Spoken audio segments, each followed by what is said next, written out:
Hello दोस्तों, आज के टॉपिक में हम बात करने वाले हैं theories of justice by John law.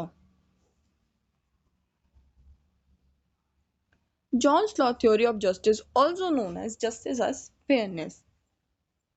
It is a comprehensive framework that seeks to establish just and equitable society. ये एक विचारधाराएं हैं, एक comprehensive framework है। इसमें सबके मिलकर काम करना बहुत ज़रूरी होगा ताकि वो एक just and equitable society बना सके। It is often discussed in the context of distributive justice, which focused on the fair distribution of resources and opportunities amongst the individual. इसका मेन कॉन्टेक्स्ट यही है कि जो डिस्ट्रीब्यूटिव्स हैं, जो भी डिस्ट्रीब्यूट होगा, जो भी एक फेयर डिस्ट्रीब्यूशन होनी चाहिए, जो भी रिसोर्सेज है और जो भी अपॉर्चुनिटीज हैं equally. Here is a simplified way to elaborate John's law theory of justice. Number one, the original positions.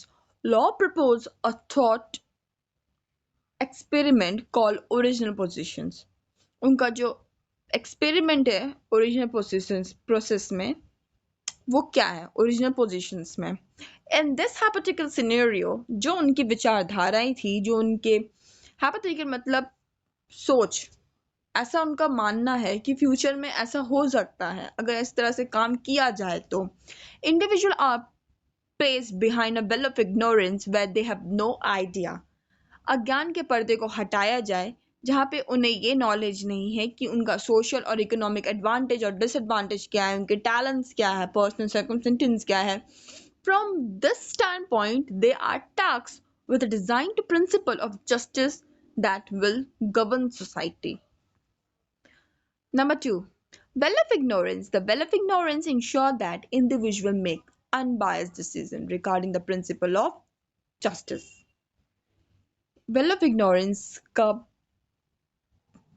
काम है ये इंश्योर करना कि जो भी अनबायस्ड डिसीजंस लिए जाते हैं उस पर ध्यान दिया जाए कि किसी जस्टिस को लेके, ताकि किसी के साथ भेदभाव ना हो, सबको फेयरली और इक्विटेबली जस्टिस मिल सके। Number three, the principle of justice law suggests two principles of justice that individual in the original position would agree upon. Number one, the first principle states that every person should have an equal right to the most expensive basic of liberties compatible with other having the same liberty. अगर liberty मिलेगा तो वो compatible होंगे दूसरों के साथ भी same liberty share करने के लिए। This principle guarantees fundamental rights such as freedom of speech, assembly and religions.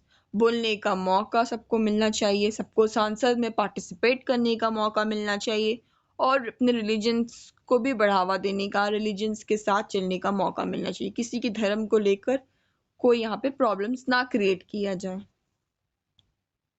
Number two, the second principle aims to rectify inequality and promote social justice. It consists of two components. इसके दो components हैं. Number one, the differences principle. This principle allows for social and economic inequality. जो भी social and economic inequalities हैं, as long as they benefit the least advantaged member. जो least advantage है, जो लोग गरीब हैं, जिनके पास ज़्यादा advantages नहीं है, उनके लिए थोड़ा problematic है.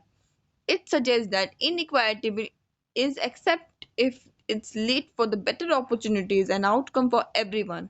Inequalities को हटाया जाए ताकि better opportunities बाहर निकल के आए हर किसी के लिए, particularly उन लोगों के लिए जो लोग less fortunate हैं. Fair equality of opportunities. Laws argues that individuals should have equal chance to compete for the positions and opportunities in the society. Laws इस चीज़ पे आर्ग्यू करते हैं ताकि हर एक इंसान को, जो लोग लीस्ट है, वो लोग को एक मौका दिया जाए ताकि वो भी compete कर सके, वो भी इस चीज़ में पार्टिसिपेट ले सके, कि उनको भी एक पोजीशन, एक अपॉर्चुनिटी मिले ताकि वो भी उस लेवल पे जा सके, अमीरी की लेवल पे जा सके. This principle ensure that everyone, regardless their background or the social status, has a fair shot at success. Number four, maximum principle. Lawes emphasizes that maximum principle as a guiding principle in his theory of justice. It suggests that individual in the original position would be prioritize improving the condition of the worst of members of the society. This approach aims to minimize the potential suffering and inequality experienced by those are the most disadvantaged. इसका main मकसद ही यही है कि जो भी justice है उसको equally distribute किया जाए, ताकि जो लोग लेस डिसएडवांटेज मेंबर्स हैं उनको भी एक मौका मिलना चाहिए, उनके साथ भेदभाव ना हो, सबको एक मौका मिलना चाहिए कि वो भी उस रिसोर्सेज को, उस अपॉर्चुनिटीज को एक्वायर कर सकें. Social contract theory. Law's theory of justice operates within a framework of social contract theory. It posits that individual beings create a just society by agreeing on the principles that are fair and promote the well-being of all members.